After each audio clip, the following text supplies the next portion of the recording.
Olá, tudo bem com vocês? Vocês estão no canal Exposição Bíblica, aqui é Michel Augusto. Bom, o canal Exposição Bíblica faz parte do projeto Exposição Bíblica. É um projeto de treinamento de pregadores que está há 12 anos, treinando pregadores, com diversas plataformas, com diversas formas de viabilizar esses treinamentos. Nós temos aí a academiadoexpositor.com.br. Nós temos muitos colaboradores nessa academia, são professores, são cursos avulsos que você pode adquirir ou você pode fazer um pacote lá no formato de assinatura. Temos também a plataforma prmichelaugusto.com.br. Você pode fazer uma assinatura de um curso, certo? Dos 10 passos da preparação do sermão expositivo, ok? Nós temos listas de transmissão, nós temos o Clube do Livro do Pregador. Em junho agora nós vamos iniciar no Clube do Livro com o livro do Mark Lloyd Jones, uma biografia escrita por Steve Lawson, ok? A Pregação Apaixonada de Martin Lloyd Jones. Bom, enfim, são vários projetos na área de pregação. Eu queria destacar hoje aqui no canal 3 questões importantes que foram abordadas por Miguel Nunes sobre o pastor, tá?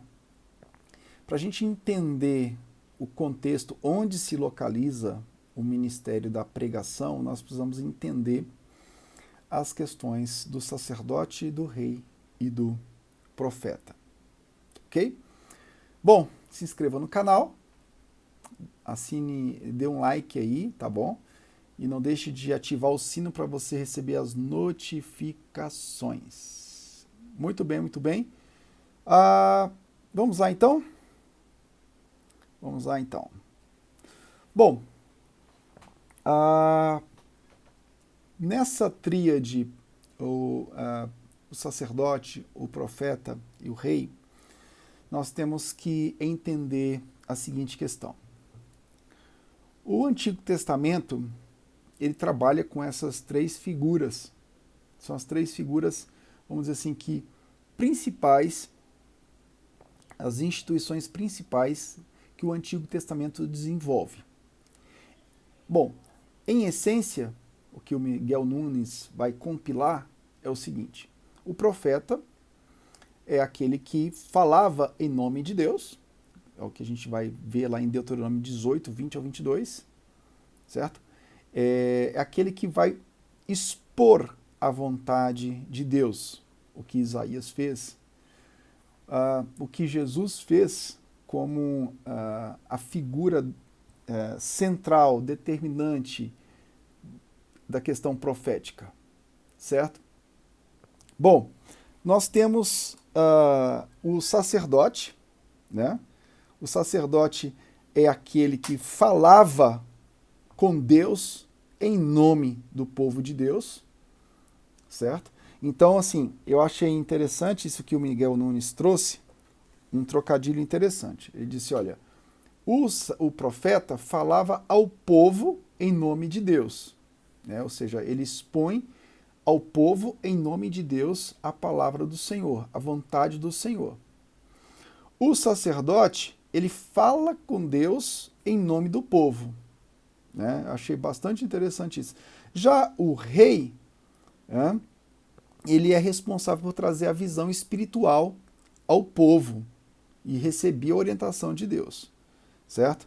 Bom, esses 3 papéis, eles foram cumpridos por Cristo cabalmente.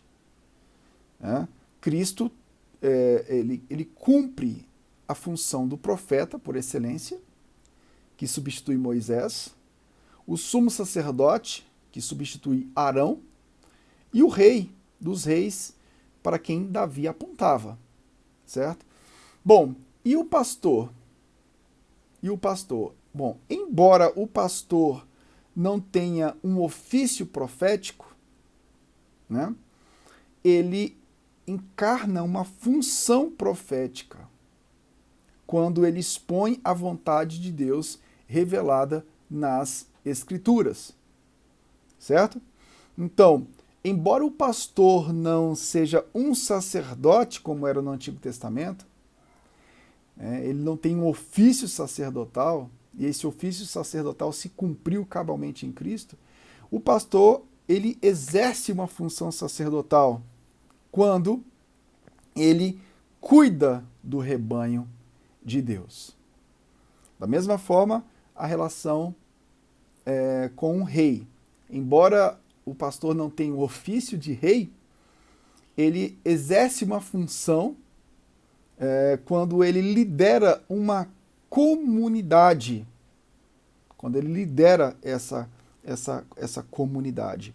Então, assim, resumindo, o Antigo Testamento trabalha 3 instituições principais: a instituição do sacerdote, do profeta e do rei, certo? O profeta, ele fala ao povo em nome de Deus. O sacerdote fala com Deus em nome do povo, certo? E o rei, ele traz a visão espiritual ao povo. Tá? Jesus, ele cumpre cabalmente a questão do rei, do sacerdote, do profeta. Ele é o nosso justo, né? É pela fé nele que nós somos reconciliados com o Pai. Então esses 3 ofícios são vistos de modo cabal e perfeito em Cristo Jesus, certo? E nós, como pastores, embora não tenhamos um ofício sacerdotal, profético e de rei, nós cumprimos funções, né, como profeta, expondo a vontade de Deus ao povo, como sacerdote, né, cuidando do povo de Deus, né, prestando contas a Deus do pastorado que a gente exerce, e como rei, liderando o povo de Deus. Então, essa é uma conexão muito importante para a gente entender aonde se encaixa a questão do pastor como pregador. Então, essa tríade da função do pastor dentro do processo dessas imagens do rei, do sacerdote, do profeta, são fenomenais para a gente entender o lugar da pregação na vida ministerial de um pastor. Repito, né? Como na função sacerdotal, ele cuida do povo e presta contas desse cuidado diante de Deus. Na função profética, ele fala ao povo, né?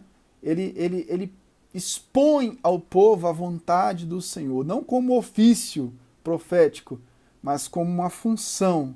Ou seja, o rei, o sacerdote e o profeta são imagens que desagam perfeitamente na justiça perfeita de Cristo e que nós usamos na igreja neotestamentária e na história da igreja para o desenvolvimento, né, do ministério pastoral. Isso aí é muito importante porque isso traz um resumo praticamente daquilo que a gente realiza na vida ministerial. Isso resume de modo cabal as nossas funções. Repito, não ofícios. Esses ofícios eles foram cumpridos em Jesus, eles não existem mais, né?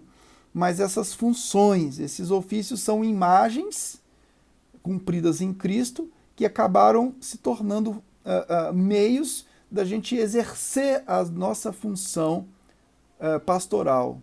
Imagens que trazem a nossa funcionalidade pastoral, né? Bom, e como profeta, essa imagem do profeta como aquele que fala ao povo em nome de Deus, nós temos que expor a vontade de Deus.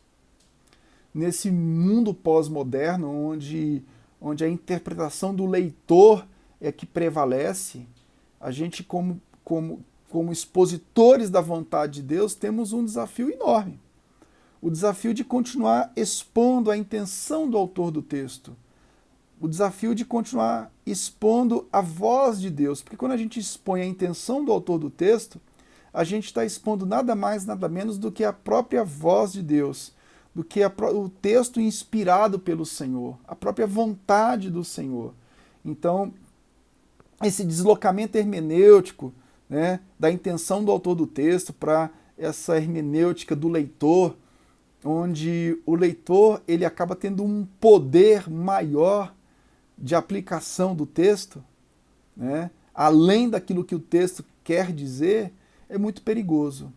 Né? Então, nessa função profética, nós precisamos tomar muito cuidado no mundo pós-moderno. Nem tudo no pós-modernismo é ruim. Nós temos pontos favoráveis no modernismo e no pós-modernismo, assim como nós temos pontos desfavoráveis no modernismo e no pós-modernismo. Mas nós temos que tomar muito cuidado com esse poder que o leitor e o ouvinte pós-moderno têm sobre o texto. Com isso, eu não quero dizer que a interpretação esteja centrada somente com o clero da igreja, porque senão a gente deságua lá na Idade Média. E o fruto da reforma foi exatamente esse, né? Bom, o Papa não é o dono da interpretação, mas a gente tem que ter a humildade de entender que, embora nós não tenhamos mais um Papa que seja o dono da interpretação, a tradição não morreu. E a gente tem que ser humilde o suficiente para se curvar diante das Escrituras e, em segundo plano, pedir auxílio da tradição para a interpretação das Escrituras. Tá bom? Que Deus abençoe vocês. Não se esqueçam de se inscrever no canal e deixar um like aí. Um abraço para todos vocês. Fique com Deus. Tchau, tchau.